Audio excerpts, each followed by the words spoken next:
This episode is brought to you by TaxAct. Don't do your taxes alone. Join TaxAct's National Admin Night. Admin nights are social gatherings for getting through your to-do list. So get ready for a night of fun, finding deductions, and filing taxes with TaxAct, where you can file your federal and state return for just $49 through April 8. Let's get together and get them over with.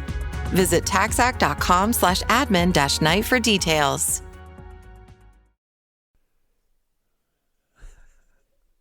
All right, that's awesome.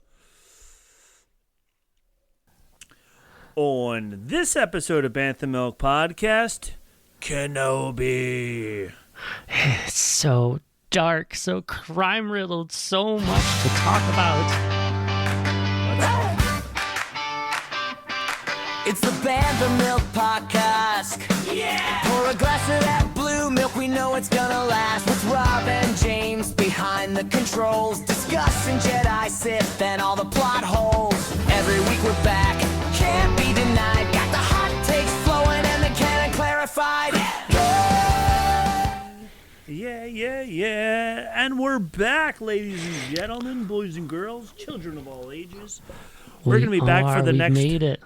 Yeah, for the next 4 weeks in a row. At least two of us are going to be here for 4 weeks in a row. One of us is going to be here for 3 weeks in a row. 5 weeks in a row. It's 5 weeks of episodes. Oh, I'm only even gonna be better. Here for 3. Yeah, maybe 4. We'll see how we feel. So you might squeak in the 4th week there. You might not, depending on what you're doing. Depends how quick we want to talk. Yeah. But yes, we are back because it is all about Maul Shadow Lord. Very exciting. Very, very awesome new show that just came out yesterday on D+. For those of you that are cool and hip like me, you call it D+. For those of you that don't know, that's Disney+. Mm-hmm. And I thought so far it was great. James and I didn't even talk about it at all. So this is the first time we're sharing any stories each other about it. And what about you, James? How did you think so far? Great first impression so far. Very happy with where this is going. I agree, my friend. I agree.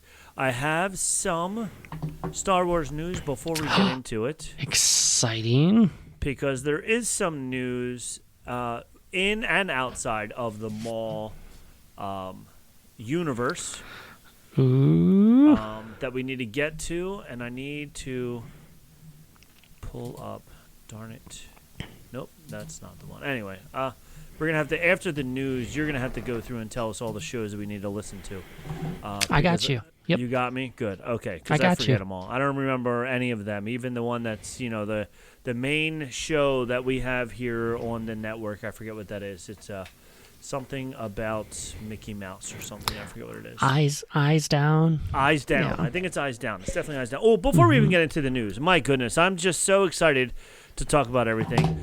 Let's take another backtrack because we, of course, have to get into what we're drinking first. And I have the same thing as last time. Mine Langenkugels. Leinenkugels, Summer Shandy. I did not get out to the brewery to find something else. So I still have the same thing. So it's going to be delicious, and I'm going to love it. And you have something in a cute little can there. I do. From the small city of Hillsboro, Wisconsin, we've got Badger Sweat. It's a vanilla bean milk stout. So, if you didn't know, Badgers sweat stouts. So Badgers do sweat stouts. OJ Sands is in the chat right now, and she is not Raisin One, by the way, because unless she has multiple accounts, which I wouldn't put past her, it could happen. Awesome, that she would have multiple accounts for us. But hello, OJ Sands as well. All right, let's pop these little beers here. Your can might have a better pop than mine. Let's see. I might win. You might. Yep, yours had a little bit more of a pop there. I did like it. You have to tell us how a Badger Sweat tastes. Can't wait. Ooh, yep. This is just such a clear, nice yellow beer. I love it. It is. It's just so good. It's so good. it's too cold here for it, but I like that you're going for it. So it was cold here today as well. I'm still wearing a jacket. They tease us, it's going to be warm. Nope. Then it's back to cold again and whatever. It is what it is. But cheers to you, my friend. Tell us how that badger sweats.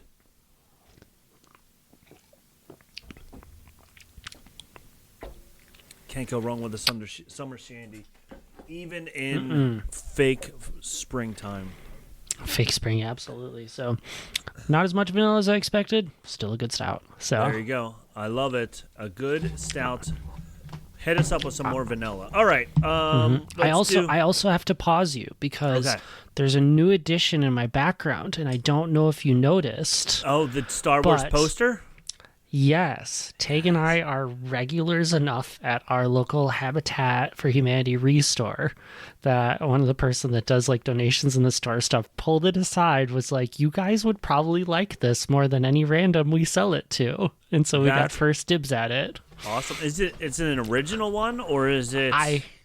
I'm going to say yes because I have no idea, and I have no idea of how to actually check for it. But yeah, totally is. So totally is. You're totally going with that it totally is. And I love it. I think you're totally is as well. So it looks just like my reproduction one, which was made off of the original one. So I think yours is original.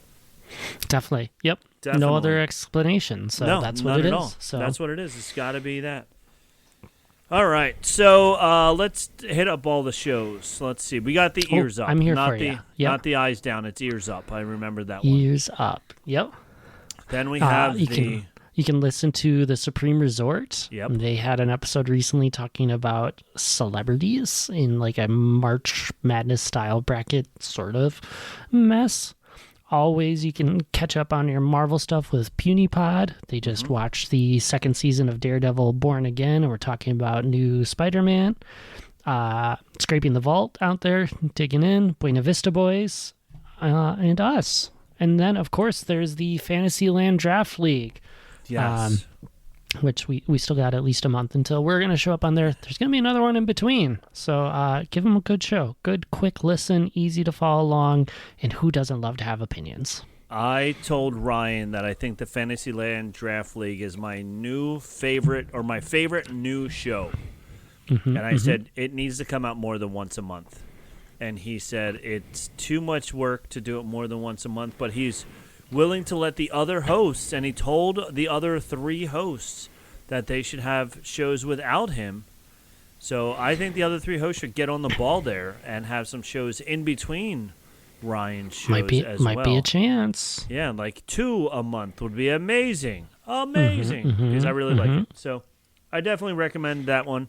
Of course, all the other shows are awesome on the network, but I'm really enjoying the Fantasyland Draft League. It is fun, and it is a different concept than what we have listened to before. Has the music been playing the whole time? It is not. Okay, good. Because I just saw like some waveforms, and I was like, wait a minute. The panic. Yeah, I'm like, oh dear. All right, so now that we got through all of the important stuff, we got through all the house cleaning stuff, as the kids say these days. Now let's hit us up with some Star Wars news here. Star Wars news. Star Wars news. Star Wars news. All right, that's almost like the song One More Thing. It only has 3 words in it the entire time. That's all you need. That's all you need. This person said, yes, sir, Spear. So I don't know who it could be. I'm guessing it's maybe one of my volleyball players is chiming in here. So if that's it, thank you for and now they're sending us hearts also. So yes. So there we go. Thanks for listening, and thanks for watching Star Wars because of this. So that's awesome. So here we go. We got some news for you, some recent news. One, of course, is about our new show, Maul. And as we know, there's been 2 episodes that have come out right now, starting yesterday. And they have already confirmed Season 2 renewal. They confirmed this before Season 1 even premiered. So that's very exciting. Star Wars is set to have a big year in 2026, and not just due to the highly anticipated premiere of Maul, Shadow Lord. The franchise will return to movie theaters for the first time in 7 years with the release of The Mandalorian and Grogu, which we know, and continuation of Disney Plus series, the first premiere back in 2019. The film is currently scheduled on May 22nd, but also Darth Maul has been one of Star Wars' most intriguing characters and is now also getting a second season before the first season even starts, which is really cool that they're doing that. So that tells me they came in with a good plan. They're not going to rush through anything, and that they wanted the time and commitment that we can tell the story how we think is best. Yeah, and even like I was thinking about this because they're stuck to a certain timeline between the end of right after Order 66 and when Rebels, halfway through Rebels, when we meet Maul again. So we know that they're stuck between this timeline, but they could have a whole season that could last only a month in showtime, if that makes sense, because they could just have a short little thing, which all my volleyball players are jumping in now. So it's just going to be fun in practice tomorrow. Everybody who's in the chat tonight gets out of a lap tomorrow in practice, so that's a good thing. Lucky them. Yeah, look at them. They're so excited now. Watch, it's going to explode now. It's going to explode. Everyone else has to do pyramid sprints. That's right. They sure do. So they could have a whole season that could be a short period of time. It doesn't have to last a whole year.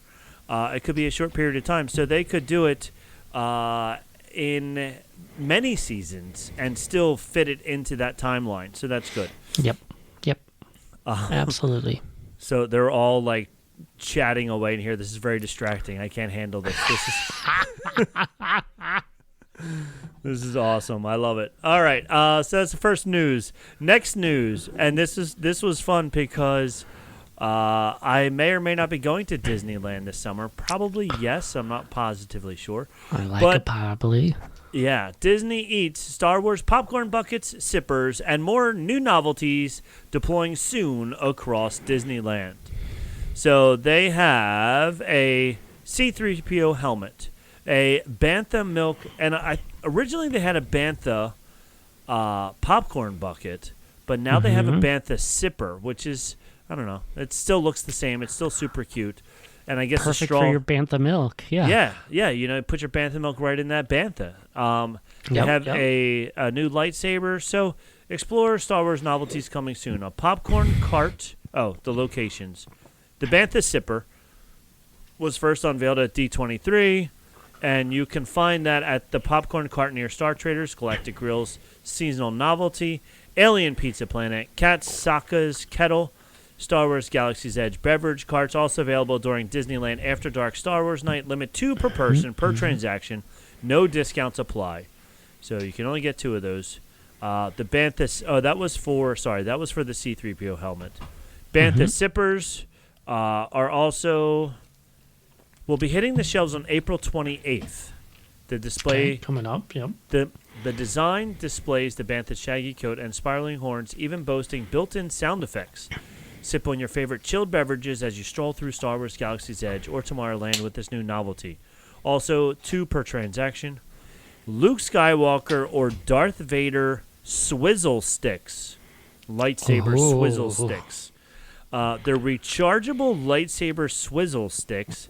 Can be served submerged into sodas or slushies, allowing you to showcase your light side or dark side spirit as you stir up your drink of choice.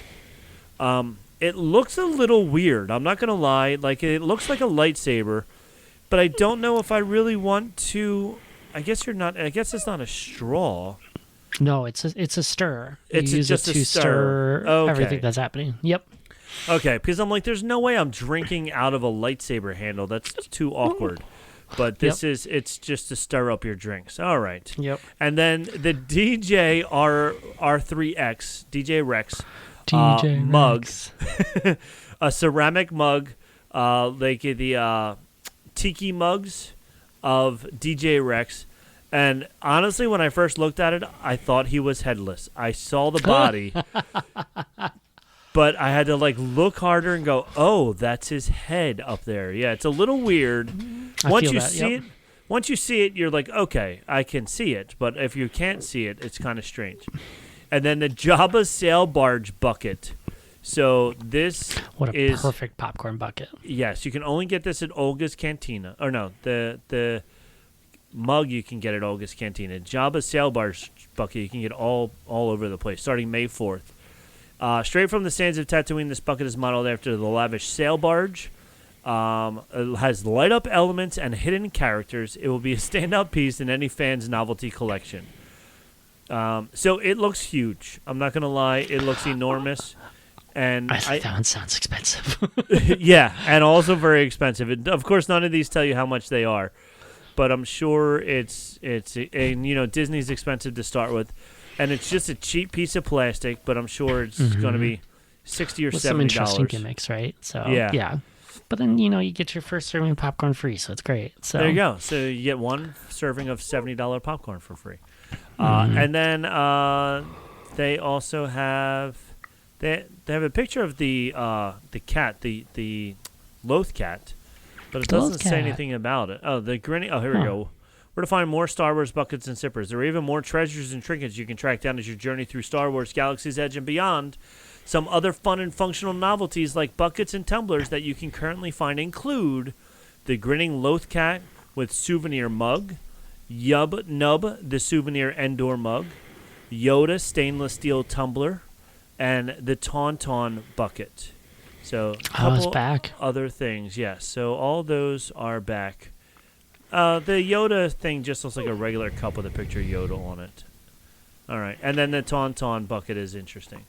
All right, I want to see if Rob, I have to tell you, I felt a little droidist the first time I looked at this because I thought it was TC-14s had Nazi 3POs. Okay. And, so I feel really bad out there that I was clearly seeing the wrong droid. That you were seeing the wrong droid?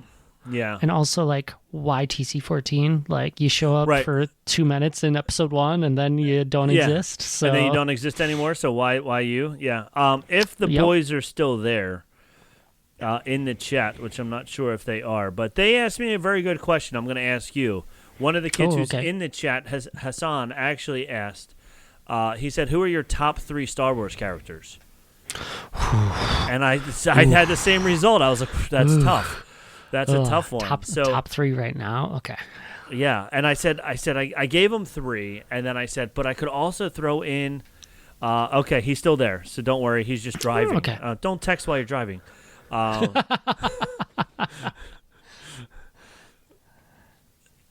Okay. Gut check. Yeah, Says exactly. Top 3 in no particular order. Obi-Wan Kenobi. Oh, that's a good one too. Grand Admiral Thrawn, Qui-Gon Jinn. Oh, see, I didn't even think of Thrawn. How can you not? So it's I went honorable mention to Dooku. So. Yeah, so I went with Boba Fett because I love Boba Fett. Great choice, yep. And then I went with Luke and Darth Vader. I was like, okay. But then I was like, oh, you also have Yoda in there. Also, the Mandalorian. I love the Mandalorian, what he's become. I didn't even think of, how could I not? And I said Chewbacca because, all of my names on all my apps are Chewbacca. But I didn't even think of Thrawn. He's awesome. He's so good in the books and in Rebels. So, yeah, there's so many to choose from. I don't even think I could just get down to 3. This is where we see our generational difference of me picking mostly prequels and you picking mostly OGs. Yeah, exactly. It goes to show our ages there. OJ Sands said she wants the DJ Rex mug, by the way. The Tiki DJ Rex mug. Okay, well, when you go to you could have went. Oh, that's not there yet. You have to go back to the park and get that, and then also get me the Bantha Sipper. So there we go. Deal done. All right, I think I only have one more news article, and this is about Disney's Dreamlight Valley. Oh, okay. Disney's Dreamlight Valley developer Gameloft seems to be teasing a new update focused on content based on the Star Wars franchise. Since launching in early access in 2022, Disney's Dreamlight Valley has featured content based on a plethora of Disney and Pixar franchises. It's a lot. Yeah, that is. Thank you. It's a lot. There are a lot of characters in the game. So right. Well, there's a plethora of them. So yeah, it is a lot of them. It's a great word. Yeah. Yeah.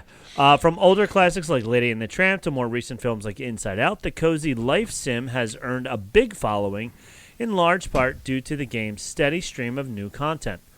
With several years' worth of free and paid updates, Disney's Dreamlight Valley works in both small bursts and longer sessions. Not all games feel rewarding when you only have a brief amount of time, but it doesn't take long to fulfill a neighbor's request or knock out a few star path tasks. That's often true for life sim games, but some manage this better than others. On Twitter, the official Dreamlight Valley account shared a vague post stating that a galaxy of fun is headed your way. The language was followed by 4 emojis: Milky Way, lightning bolt, robot face, and shooting star. When taken together, it's pretty obvious that some kind of Star Wars content will be added to the game in the near future. Star Wars content was added to Dreamlight Valley last year, but in a limited fashion. The new content was exclusively added through the Premier Shop, including an R2-D2 companion, avatar items, a house inspired by the architecture of Naboo, and more. With The Mandalorian and Grogu headed to theaters on May 22nd, it's possible that Gameloft will greatly increase the amount of Star Wars content in Disney's Dreamlight Valley. This could be through some kind of limited time event or a major content update with a new realm and characters. So there we go. They don't really know if it's true. Mando and Grogu seem like the most logical additions, but lots of Star Wars characters would fit in Dreamlight Valley. Wicket the Ewok, C-3PO, and even Jar Jar Binks, which one of the kids on the bus, I won't say who it was because I don't want to embarrass him on the podcast nationwide, but he said Jar Jar Binks was his favorite character. Respect that. Yep. Look, he's young. He doesn't know. But but it's a quality choice. So many good things. So many. He's done so many good things. Maybe he meant Darth Jar Jar from the Lego that we just reviewed. Yeah, that makes sense. Rebuilding. Yeah. Works well with the game's world while adding something new and different. Of course, characters like Scar have proven that the developers can take a good villain and make them interesting within the confines of the game's universe. In that regard, it might be fun to see how a brooding Ben Solo would interact with Disney's favorite, like Buzz and Woody. Do you play this game? Do you have this game? I haven't played it for a while. I played it a couple of years ago. I had Xbox Game Pass, and I was into this one. I was playing it a lot, and the Game Pass gave me access to all the content. So it was super easy to do. Life Sims, hit or miss for me as I go through it. I've played a ton of the original Animal Crossing when it came out on GameCube, and could still go back to that game and really embrace it. So this was really good. I really enjoyed the build-up. I enjoyed the mix of characters and how the interaction worked, the little bit of puzzles and things that you had to figure out to kind of save the realms and unlock the characters was really cool. Even the wait times for some things, like growing pumpkins as one of the best ways to farm some money to buy things, it took a while. Okay. You had to sit and wait for things to happen, as they do, because you can't have that like instant, like endless supply of infinite money. And so like good excuses to take a break from the game was good. But it's so easy to go through. There's plenty of content to build up the friendships and things with the characters, get new characters, redecorate if that's your thing. Not my thing. I just want to pop the buildings down once and not think about it again.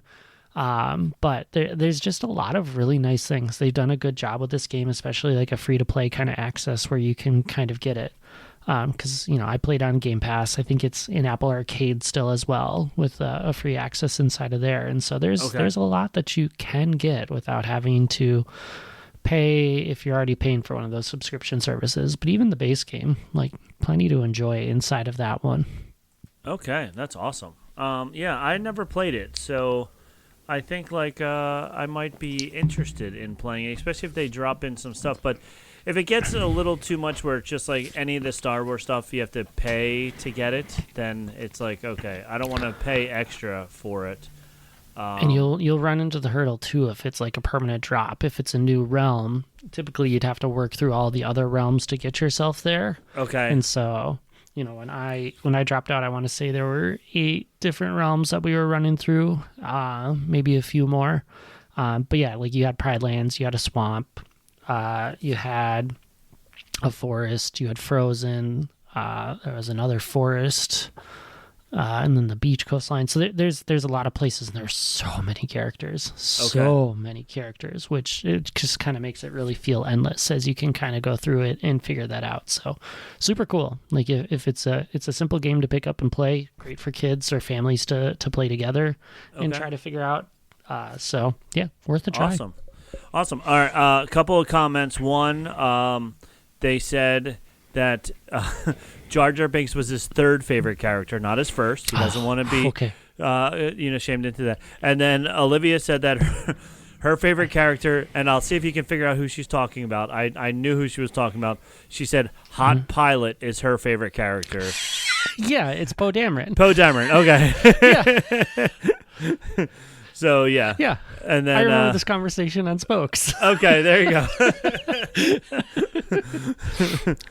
And then I don't know which one of the players this one is, but he says Jabba is his favorite character. Jabba's a good character. He's a good bad guy. I don't know if I would put him at the favorite of all of the Star Wars characters that you could choose from, but it's definitely a character. I will say that. Maybe one of the best laughs in the galaxy. So yes, exactly. And he has a son named Stinky. So so there we go. So and we have a pet Rancor. Yeah, and a pet Rancor. Who wouldn't love to have a pet Rancor?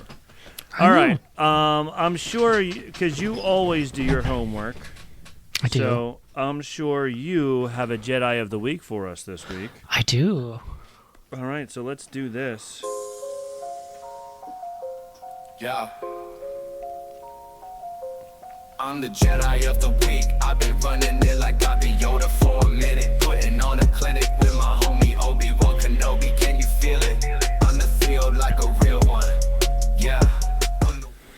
All right, it's time for Jedi of the Week. I forget what letter we're up to. I know we're in the second half of the alphabet at this point. We are, and you would think the letter Q would be challenging, but in fact it is not. It is not the hardest letter I have run into. Wow, there's so many Jedis with a Q as a first letter. I was like, I've got at least 2 solid options, and I didn't even have to look to see if there are more that I'm missing.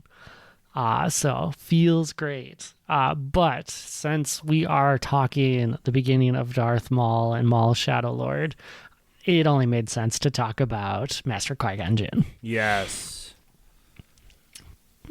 Maul's victim, Qui-Gon. Yes. Qui-Gon, the true... Go ahead. Yeah. No, the go ahead. reason that Star Wars exists. You're right. Exactly, yes. You're right. The reason that Anakin turned out the way he did because of Qui-Gon's death. Yes.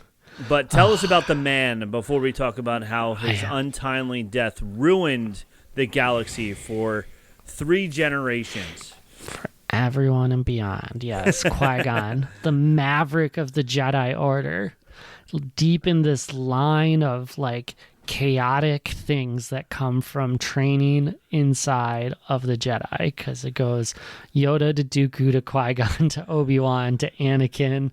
It's like, what a mess, and we haven't even continued past that. Qui-Gon stayed out of the politics. He stayed out of the rigid dogma of the Jedi Order. He just believed in the living force and everything on it. He was all about the here, the now, the present. He believed in instincts, and he was so compassionate for everyone in front of him.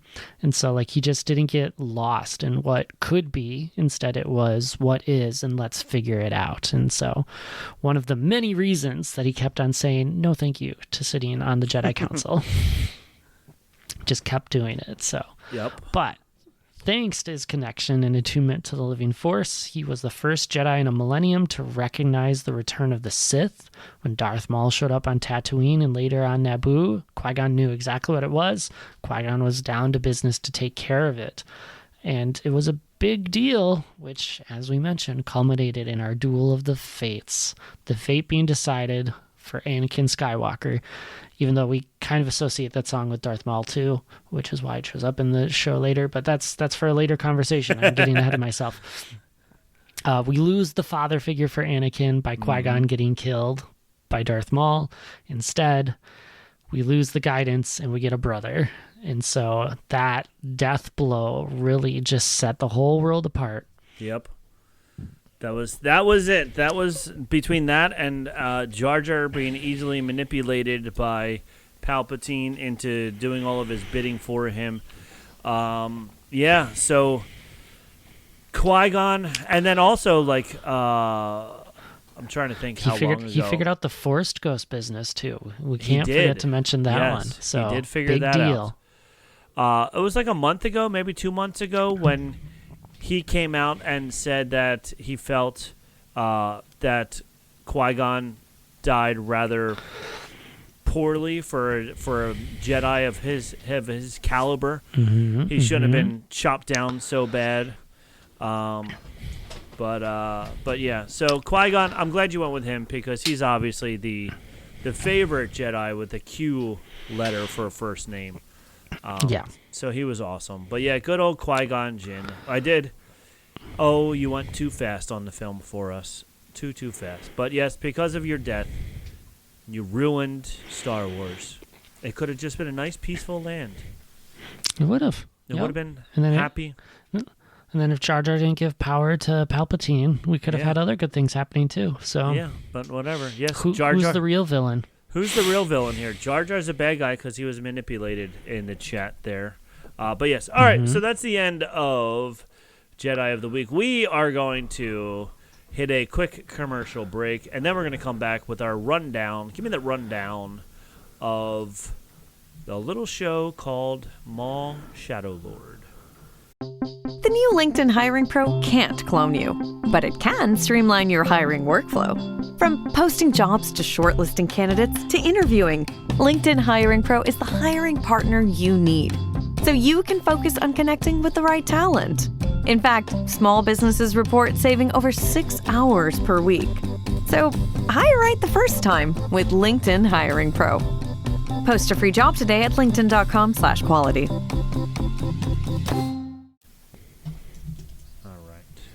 All right, and I hope you bought that product because it's really good, and it works really well. My cat loves it, so I think you should get whatever that was because it obviously was for cats. James, do you? I don't have cats, so I can't endorse it. So okay, Nubs is the closest thing I got to a cat, and there you go. Nubs just stares off. Yeah, it doesn't really help much. Mindless, endless stare. Yes. All right. So first off, the cast, real fast, interestingly enough, Sam Witwer is back as Maul. He is awesome. He does such a great job. Amazing. Yeah, he does such a great job as Maul. He is the chosen one of the Star Wars franchise. So he loves playing Maul, and he like really embraces it, which is really cool. The guy who played Luti Vero, he's the little Weasley of the crime lords, I guess, the one that was in the suit. Was played by Chris, I can't even say his last name, Diamantopoulos, who was in The Office. He was the camera guy in The Office and then went on to play in a whole bunch of other things after that. But he started as a camera guy in The Office and then actually got a little bit of screen time. So I thought that was funny that he's the voice. There's a couple other faces that I recognize. Dennis Haysbert plays Master Iko Diodaka. And he was in... He was in a bunch of things also. He was in... Far From Heaven, 24, as President David Palmer. So I don't know if you saw 24 back in the day. I did not. Meet the Press, Summer Camp. He was Zipper in Chippendale's Rescue Rangers. Okay. But yeah, so he's been in a bunch of things. Richard Ayoade, he's like the Australian guy. He's got the weird accent. He was Two Boots, the one droid. The droid partner. Yeah. Yep. He was pretty funny. I did like picking up on him. And also Rook Kast, who is the female Mandalorian in the red suit female Mandalorian. She was played by Vanessa Marshall, She reprises her role of Rootcast, and she has, I wrote down, she's been in IMDb. She has, guess how many credits she has in IMDb? Just 2. She's just recast. Nope, go the other way. I'll give you a hint. It's more than 200. 255. 200. I gave you the answer. Yeah, 255. Okay. All like voice acting. So many voice acting. But she was in Mr. Incredible. Beat's lab as Shadow Coil. I'm guessing 3 different things. Sure. So I'm thinking she was a voice thing in that as well. But not only was she Rootcast before, but she was in Star Wars Tales of the Underworld as Mother and news reporter. Oh, that's fun. And she was in Crapopolis as Iris. I don't know if you watched Crapopolis, but that was a pretty fun show. No. And going all the way down to Star Wars Tales from Galaxy's Edge, she was Master Swylin, S-Y-L-W-I-N, Win. Master Silwyn. Master Silwyn. Yes. There you go. She was in, and then, of course, this is what the one that I was like, what? She was this also? She was also Hera Syndulla in The Bad Batch and in Rebels. Oh. So, yeah. So okay. she has multiple roles in Star Wars. I would love to see a Star Wars episode where she just talks to herself the entire time. What a great time. Yeah. So there's a couple other faces, whatever, but those are like the ones that like really popped out to me. So Sure. Yeah. this starts on a brand new planet called Janix, right?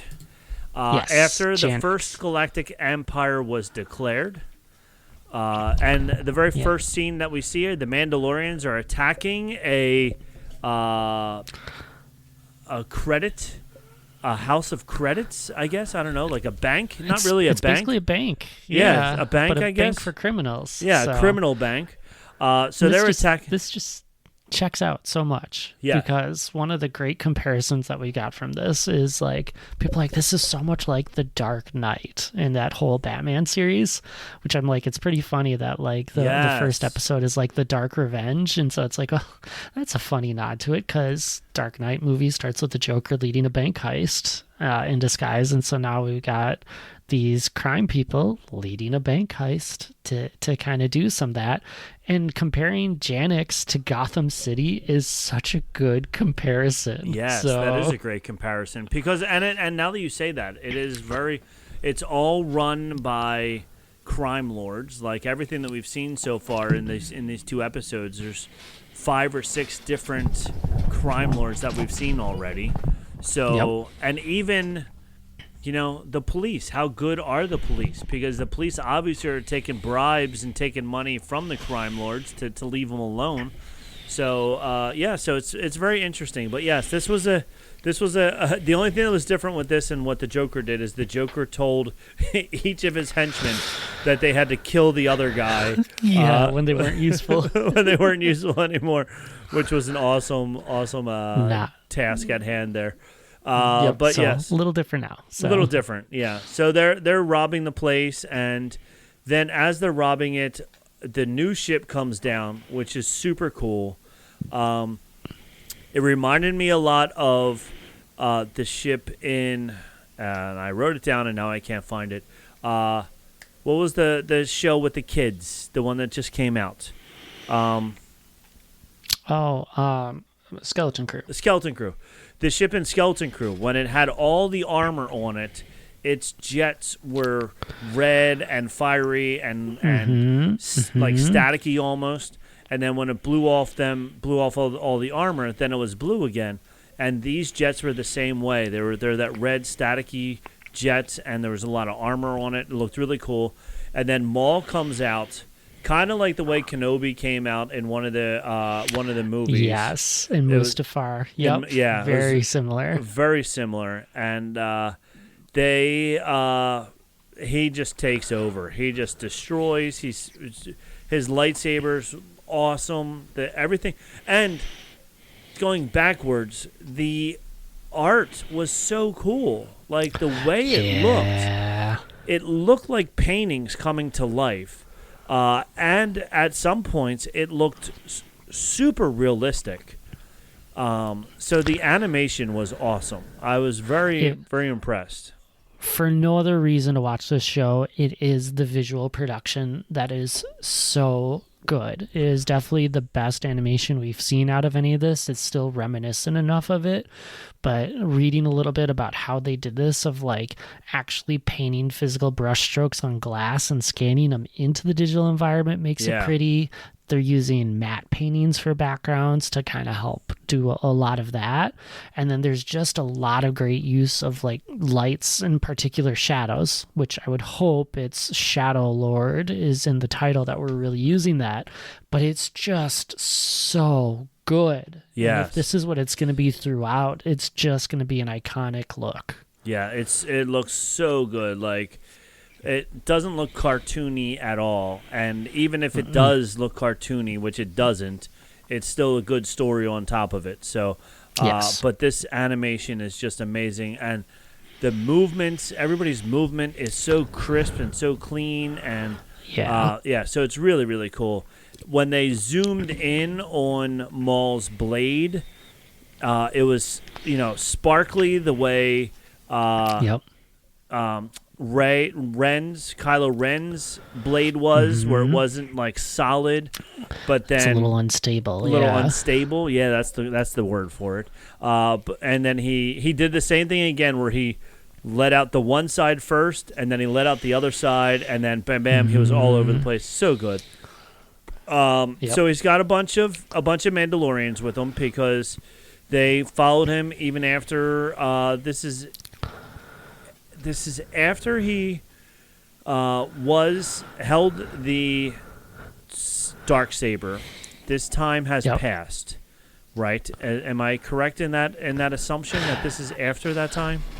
Yes. Okay. Yes, because this is one of the biggest troubles of this show is you have to know a lot of the backstory to follow along with a lot of things to really get the most out of it. Probably my biggest complaint about this one. But yes, so this is after his fight with Sidious where he was captured. Death Watch, one of the sects from Mandalorian that's more extreme, still followed him, broke him out, and that's where he was able to start leading some of that. So these extremists are the Mandalorians that are still following Maul, even though his Shadow Collective has fallen apart of all the crime syndicates. Yeah, so that's right. He told them all to go into hiding, and some of them decided, we're not going to go into hiding. We're just going to keep running our own sections of this without you. We don't need you anymore. And that's basically where he's going now. Is he's going back, getting revenge and all that stuff, taking down the leaders who refuse to follow him. Those that will follow him again, he's just going to take them under his wing. Those that don't, he's just going to pick up whatever's left over and take them under his tutelage anyway. So his goal is just to get back what he once deserved and once had. So this is beginning. I mean, his goal is to take down Sidious. Yes, like, we don't want to sell his main that goal. short. Yes, because he's to get there. Right, he needs to do this. So he's got some Mandalorians who are still following him, all in red to match his red face. Some of them even have horns on their helmet. And then he has some other Zabreks with him, which I was wondering at first if they were going to be related to him, but I don't think they are. They're just who's left from his planet after his planet and his mother was killed by Sidious. They're all dead. And all of that other death that took place on that planet. These are who wants the same revenge that he wants, so they're all following him. So we get the droids that are loading the credits. The detectors, they throw ion emitters at the droids, which is apparently the only thing that can stop droids from working, are ion emitters. Makes sense. And Pretty then cool to mix those into daggers as a new weapon. So that was neat to see. Yeah, not just attacking the entire ship, but then little daggers to go right into the droids. The little disc droid, He was fun. His little spy droid. Spy bot. Yeah, his little spy bot. So great. I was like looking at this thing. I'm like, it looks like Cad Bane. And people like it's just like that little like almost monocle eye of just making it seem with the like one it's eye. Always watching. What a joy this robot is. This spy bot's gonna compete with Chopper for me. I have a good feeling. So. I think so too, because he definitely has a lot of personality.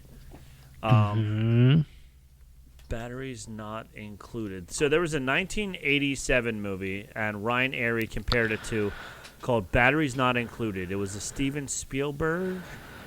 Yes, it sure was. Spielberg movie.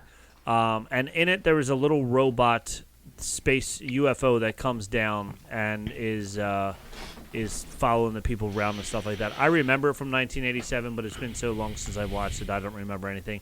But Ryan Airy from Screen Crush compared it to the little droid or the little UFO from Batteries Not Included. He said it looks a lot like that as well. But I do like the Cad Bane comparison as well. So, yes, it could be a combination of both of them. So then the police see the crime going down and they respond. The one guy looked like he was eating Chinese food. And then he puts down his helmet and they start to go in. The alarm is the same alarm that's in A New Hope when it's the proximity alarm in A New Hope. That's when we see Maul arrive. And then it goes right into the intro credits, which is pretty fun. So this is the Dark Revenge. So we know that Maul is threatening the crime lords and telling him that they have abandoned their oath to him. And that's when we meet. Then in hiding, we meet two Jedi, Devin Azaria and Master Iko Diodaka. Iko Diodaki, I think, Daki, maybe, but Daki, yeah, Daki. There we go. It's a name. It is a name. It is a name, and it was interesting. These two, I was a little confused in the beginning. I was like, are they Jedi? Are they not? Who are these people? What are they going to do? How are they coming into this? And Devin, you can see she's not liking this hiding aspect of it because she's getting hungry. And Master Iko is like, look, people take care of other people. And then he goes and asks somebody for help, and they just basically are like, go away, you homeless vagabond, leave me alone. Yeah. I find this so interesting because at first I was kind of sweating the idea of like another animated series that's going to have like a kid in it because Devin is definitely young. Yes. You know, we had Omega and Bad Batch and stuff, but this start has made me buy into it because you get that like rebellious kind of teenager fighting this and this clear like division of philosophy of like where the Jedi are, where they need to be going. And you know, it's like I could just use the Force and I could get us two of these little pieces of fruit and we wouldn't be so hungry. And nope, instead we'll just try to follow the old ways and just be humiliated because people don't know or respect the Jedi anymore. Yeah, so it is going to be a very interesting battle that they're going to be having emotionally and morally with each other. I'm terrified for the red flags of like death that seem to be surrounding her Jedi Master, and I'm like, that could be a moment that we're just waiting for. This guy who's fighting with a lead pipe instead of a lightsaber. Yeah, like, yeah, and the fact that even later on when Maul says to her like, "You're not a prisoner. You can go anytime you want to." He keeps tempting her. I thought he was going to capture her and torture her into becoming his assistant the way he was tortured. But I think he's going to just be showing her how much more powerful she can become by using the dark side of the Force as opposed to the Jedi side. And it'll be interesting to see if she does turn and become a bad guy or not, or if she does stay good. So that'll be good to watch as it goes on. I hope she doesn't, but I hope we get to explore a gray area of a little bit of both. Yes, that would be good if she, because it seems like that's the new thing is the gray Jedi. You know, with Ahsoka, and then later on with I guess in the Ahsoka series, then with where she's training a traditionally non-Jedi and all that good stuff. Yep. So it's definitely going to be interesting to see if we get more Gray Jedi with this. So she then does go and try and steal the fruit because she is hungry, and he says don't do it because it leads you to the dark side. She steals it anyway, and then she bangs into a police droid, and the food falls out, and they arrest her. And Master Iko Dio says, "Don't resist. Don't fight it. Just go with it. Don't make a scene. Yep. Don't make a scene." Because they easily could have gotten out of there with a little lightsaber action, a little force action, and jumping and been gone. But then it would have drawn the attention to them that he didn't want. So she gets taken into custody. Then we meet two more. I thought it was pretty compelling before you get there that she gave up her robes to him. Like, I don't know if that's like a good indication of her like giving up some of the Jedi ways with things, or like a promise that she'll find him again, or something of that. And maybe that's just me wanting to read into something. Yeah. But I thought that was interesting. That is interesting. It would be interesting how important the robes are to the Jedi.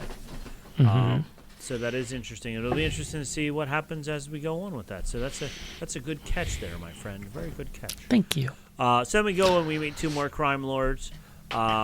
And we find out Maul's plan. He says, there were many who prospered from my misfortune, and they will pay.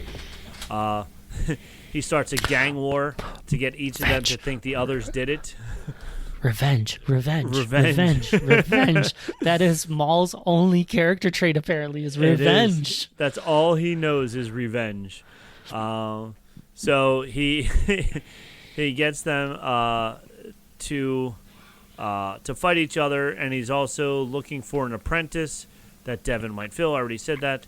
Then we see Devin in the police station when Lawson, the cop, the human cop, tells her she's like being processed by the droids, and she's being a little resistant. She's like, I'm not telling you my name, I don't care, whatever. And then he's like, come on over here, kid. So that's when he meets her.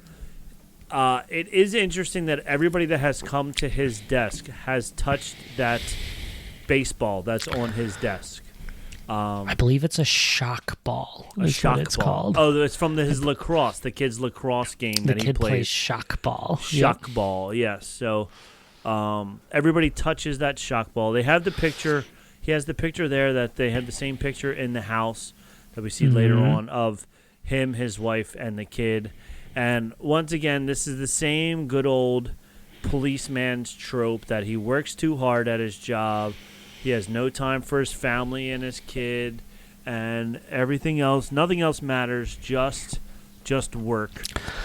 Which is, it's so hard to watch. Like the little bit that we got to see of their interaction, it's like you can tell that he loves his kid and wants to figure the connection out. Right. But his job keeps coming first. Yep.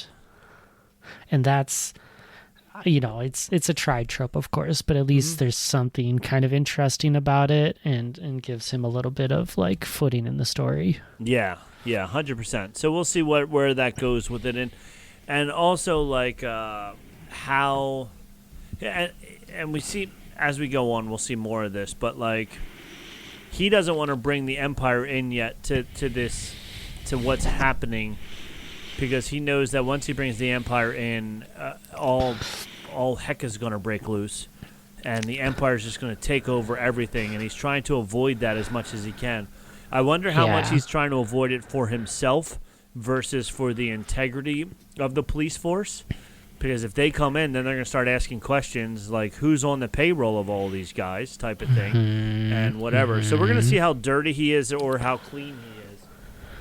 Yeah, I find this so compelling because it's like it is the only thing giving this show some real urgency right now is how long can he hold out before the Empire comes in, and exactly like you said, we'll take over and never give control back. They'll instill Moffs or governors.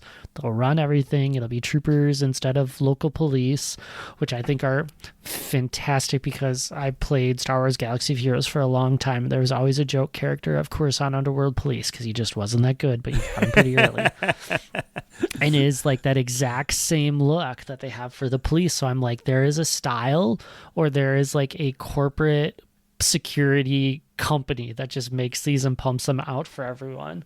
But yeah, like I'm thinking about like the last season of Andor with Gore whatever world that they were on. Yeah. Of like they don't want the Empire to show up there because it's gonna mess up their way of life.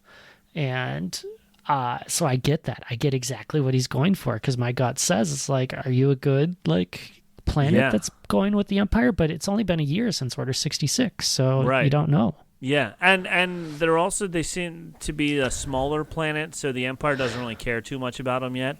Mm-hmm. And as long as you can keep the attention off of you for as long as possible, then it's better that way. And I think he's just trying to keep the attention off of him for as long as possible. Solve his own problems, right? Yeah, exactly. So then we see Maul in a hologram while he's in the police station, and he called it a laser sword, and he says, "I haven't seen one of those since the Clone Wars," which is funny because George Lucas's old interviews, he called them laser swords also. And then the Aurebesh written on Maul's files it translates into classified. So he's not able to see because Maul is, criminal number one, criminal whatever, biggest pretty baddie. much, yeah. Yeah, number one that everybody wants to find. So. Then there's a meeting between Lundi Varo and Nicodemus. Lundi is the one in the robot suit. I said he looked a little funny to me. He's incredible. I was like, I knew he was smaller than his body showed. And then they greeted each other with the toast of Chuba, and then Chubasa. So I don't know what that means, but Chuba to you, I guess. I don't know. Chubasa. So they're having a meeting and they're talking about what's happening and how somebody else already has disappeared or whatever, and then Maul programs the banking droid to say that Demas was the one who killed him. They deliver the banking droid's head, what would be looks like a C-3PO droid, and he just keeps saying Demas, Demas, Demas, Demas. So then they start a big fight right there in the office, gunfight ablazing. Everybody's shooting each other, and this is what Maul wants, is just revenge. He wants these guys to take each other out, so that way he can avenge. He can take over their syndicates or whatever you want to call them. And this is so cool, because I know I was joking earlier of Maul is only revenge, but this is like character growth, because he is using what Sidious used on the world at a global scale of pitting people against each other, and now he's doing it. So like he's getting smarter, he's got some logic in what he's doing. It's not just like brute force revenge, let me at them. And I love this. Yeah, it was very Batman-esque, like something like you said that the Joker would do, where he would have Two-Face and the Riddler like facing off and thinking that each other is after their stuff when it's actually the Joker who's after their stuff. So I do like that Batman analogy a lot. Thank you. And then they go back to the police station scene, and the one robot cop brings over a cup of coffee to what the heck's his name? To Lawson. Yeah, and they're both drinking coffee, and he's like, I can't drink this for real. I'm just doing this just to hang out with you type of thing. I laughed out loud at this. I think this might be my favorite moment from this, but also I don't know if I can truly say that, but it's like, Two Boots, I love you. I love you so much for just being like, I'm just doing this to be part of it. I'm just trying to be a cop. This is what I'm doing. It's kind of like what AI would do now if AI in a robot form would say, oh, people like to sit around and drink coffee, so I'm going to sit around and drink coffee. That's definitely what they would do. And it's such a good cop moment. I love it. And as that's happening, we see Master Iko Daki, whatever. Daki, I think. Daki, he's sitting outside in the rain, making sure his Padawan is okay inside when he senses something bad, which he senses is Maul breaking into the police station, because he's trying to get out Ludi who was captured after the gunfight. And in the process, as he's in there, Lawson and Maul fight in a hallway. There's a lot of hallway fighting in Star Wars. I like to call it the Maulway fights. The Maulway fights, yeah. Maul's good at that. So I think this is Maulway fight probably 7 or 8 that we've seen in all of the cartoons. There's a lot.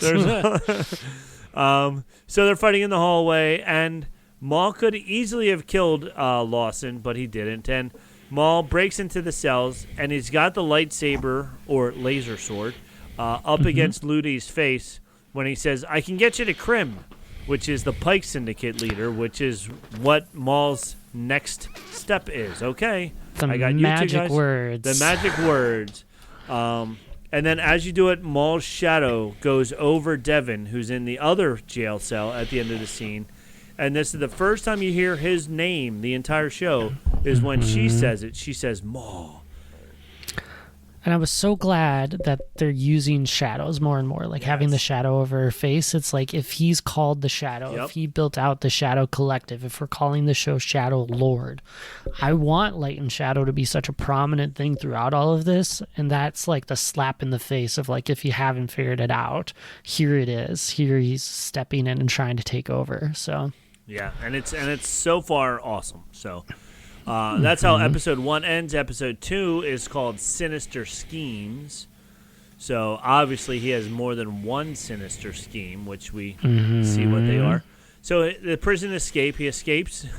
He breaks them out, and it was funny. The droid commandeers a trash truck to follow the bad guys, which is whatever works. And it was great. He's like, don't worry, I'll get you something. And he just jumps off the edge. And then he's like, I need this. And he takes over the trash truck. But he also says, I've smelled worse. So now apparently droids can smell also. I like to think he's just continuing to try to be relatable. But well, that's fine with me. If he does that, that's good. And then so then Maul and his 2 escape vehicles fly out. They go down on the roads, which is very similar to Rebels style spaceships. They had other ones in the sky, but for whatever reason they had road also. So they're flying along the roads, and they're just like, we're a tank and I don't care, and we're just busting through everybody. They weren't even trying to hide. Like, they probably, if they would have slowed down, they probably could have got away with it, but instead they were just like, we're busting through. Yep. And as they're doing that, Master Iodio Wiko Wako is Iodiodaki is standing on top of a bridge, and he's waiting and waiting. And it reminded me of who was the blind Chirrut, 100%. Yeah. 100% like a Chirrut. Yep. Like a Chirrut move. He just waited and then just jumped down, and with his lead pipe smashed it into the ground a little bit. The cars, whoa, watch out. Oh, no, there's somebody there. We had no problem running over vehicles, but we couldn't run over. Now, maybe he used the Force also to make them not go I'm further. Guessing some of it. But then they... I thought he was just going to use the Force to, like, stop the thing, not literally, like, flip it over the top of him. Like, oh, my God. Yeah, so that was really cool. Big crash. They're flying all over the place. His Padawan gets out, and she's about to run free, but she gets grappling hooked, and then she can't leave, which the Mandalorians have all of these tricks to fight the Jedi, and grappling hooks are one of the big ones. And then as that's going on, the police show up also, and while Maul looks like he is outmanned, he turns around and goes, I'm going to cause a distraction. I'm going to break this bridge behind me that has civilians on it. So that bridge starts to break. People start to fall. And Master Iwo Diko stops it, starts pushing it up. And the cop is like, you okay? I'm like, what are you going to do if he's not okay? Like, you can't go help him at all. Realize he's a Jedi? Do you realize what's going on? Or is he not put it together that it's like a Jedi using the Force to try to save the bridge? Yeah, I was a little confused as to which it was, if he was that confused or not. But But then they took the trash truck up. Everybody was able to jump onto the trash truck, and they was able to release the ship or release the bridge again. But in the meantime, Maul manages to escape, and he gets away. Classic like trolley problem thing, right? Like save the people or catch me. You got to make the choice. Yeah. Which is it gonna be? And it's gonna be saving people. Then we have a scene with Lawson and his son. I don't want to say this was a throwaway episode or a throwaway scene, but it's giving you a little bit of how, like you said, Lawson loves this kid. You can tell he loves this kid, but his work is taking up so much time. He forgot to bring him Chick-fil-A home for dinner and whatever. There's just more space pizza boxes or whatever sitting on the counter. I did like the space pizza boxes. I wanted to look at the Auerbach that was written on it and see what it said. If it said pizza or not, that would have been awesome. But that was pretty funny. The space pizza boxes. Yeah. And I think we're gonna get a lot of Lawson in this show, and like him being like the lone like good character outside of Master Daki. It's like I think we need that grounding and that like confusion of like how he fits in the world. So I think we need a lot of this tension in his life, so he's not just an overworking cop. Right, which will be good because I'm sure we're gonna see his estranged wife again at some point. She's going to yell at him that he's always at work. And he's like, you don't understand. I'm hunting down this guy who used to be a Sith. And she's like, yes, but your son scored 7 goals in shock ball yesterday, and you weren't there for it. So now I wrote down Rena Saul. I don't know why I wrote that down. But, all right, Maul now wants to kill the Pike Krim, and Varro will help him because he says, yes, I'm going to help you out here. So he's like, I can get you to Krim. So he sets up a meeting with Krim. Turns out to be not Krim, but his, like, #1 assistant. And then Devon's locked up in the cage, and she keeps calling herself a prisoner. Maul says she is not a prisoner. She is only following the Jedi way, which is imprisoning herself. And also, she can get herself out anytime she wants. And I thought she kind of tried a little bit. I thought she was going to break the lock with the Force on the front side. I was expecting too. Yeah, and it like wiggled a little bit, but then she figured out that she could push out the back wall and get out of there. But so it'll be interesting because she does escape. Again, more growth. You're only stuck in here because the Jedi have indoctrinated you to it. It's something opposite of what Yoda would say, but still in the same style of it, of like, these are the chains that are on you. You can break free. You can do it. Yeah, if you want to do it, you can do it. You don't have to be chained up here. So then the Pike ship is hijacked by the little Cad Bane round droid. Spybot. He's so awesome. He's like in the back hacking away. And the little noises he makes is funny too, which is awesome. It's great. He kind of talks. Yeah. He doesn't say full words, but he's almost there. He's like, bop, bop, bop, bop, and you can totally tell that he's having fun doing all these bad things that he's doing. He's like loving it. Yeah, absolutely. And then, so he gets it to land on this other planet, and as they do, all the Mandalorians are there waiting for him, and they all attack. And then Spybot then also hacks the ship so that all the credits come out of the bottom, and he steals all the credits. And Maul fights the captain of the ship, but he refuses to give in and refuses to say, like, I'll join you, or I'll tell you where Krim is, or anything like that. He's like, I will die for this. And then Maul said, sure, and he killed him. Yep. So then, last 2 things I have down that says Lawson is a cop who could be a little dirty or a good guy. It'll be interesting to see which way it goes. And I think we get more of that because I think probably the thing you wrote down, like Rena Sue or whatever you were trying to think of, was the person that he met at the nightclub, because that was Sue. Yes. Because they were super flirty with each other. They were very flirty. Yeah. Clearly. Clearly something was going on there, and clearly because she even said, I'm free for dinner. So he's obviously going down a bad path there with her. Because her saying it'll cost you, and he's saying I'll pay whatever. Yeah. And she talks about not getting involved in the Shadow Collective, but still knowing because she's still connected. So yeah, super morally gray again. Yeah. So there we go. Like she's telling him all about everything, and all she wants is dinner out of it. So. Yeah, so that's going to be another extra angle. How many times he goes back to her as well, and then I also wrote down at the end that Maul tempts Devon to the dark side rather than torching her into it. So she does escape, and it'll be interesting to see when their paths crisscross again, because obviously they're going to crisscross again. They will. And if she starts to see his ways as the right ways, or what happens with that. But that's what I have for the first 2 episodes so far. Did I miss anything else in there?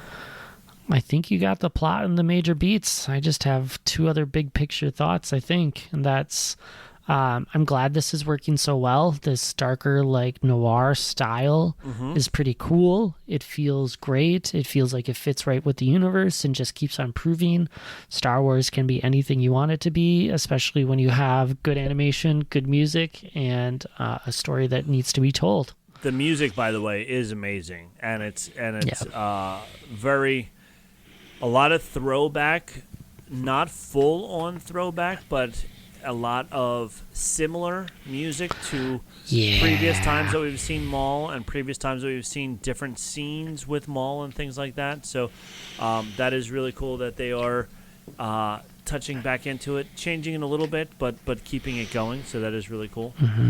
And then I'm not sure how I feel about it being so serialized. I knew they warned us it was going to be. Okay. But it's like 10 episodes that's going to feel like it should have been a movie maybe, and I have a harder time with that.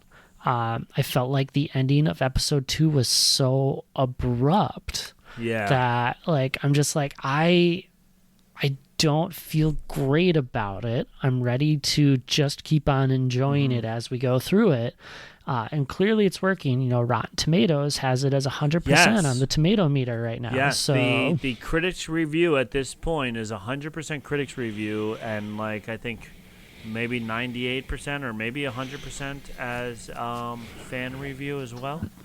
And Disney did give out to a lot of like the influencers and reviewers the first 8 episodes. So that's even better. So it's not like it's just blind at this point for a lot of them. So I think that's going to lead to good feelings about how the rest of this is going to go. Granted, we won't know the conclusion, and they don't know the conclusion until we get there, of how we're going to deal with this world navigating, trying not to go on the Empire's thumb, but still having all of these huge problems to go with it. Yes. But they've made good, interesting characters already to fill the world, have us go with it. So we're not just going to constantly have Maul, as I've read it described, aura farming everywhere that we go. But that might mean a little less screen time for Maul. But we'll see what that means. Right, yeah. And like you said, episode 1 ended and episode 2 just started right up after it. And like you said, with episode 2 stopping so quickly and so abruptly, it's like, okay, now I have to wait a whole week for the next 2 episodes. Would it have been better if it was just a whole movie or whatever? But this is what they're doing with the streaming now, is these, and it was like 20. It's 28 minutes and 22 minutes. Yeah, and that's with credits. So with take credits away the opening, credits, so, it's a little bit lower than that. So it could have easily been. And I think that's what the rest of the season's going to be too, is just these 22 minutes. So yeah, but we get season 2. So right, exactly. So far it's been 40 minutes, and we have it could be a 3-hour movie, and it would have been fine. But this way we have more to talk about, so that's fine. That's true. Yeah. So So I think we've done enough talking for one night. I am happy so many of our friends joined us in the chat tonight. If they're still there, thank you for chatting it up with us and commenting about how much they love Star Wars. And check out Maul because it is a good show. So so that's that. And then come back next week and we'll talk more. Yes, more Maul next week. So, okay. So with that being said, from all of us here at Bantha Milk Podcast headquarters in both New Jersey and Wisconsin, we have spoken. We have spoken. Good night, everybody.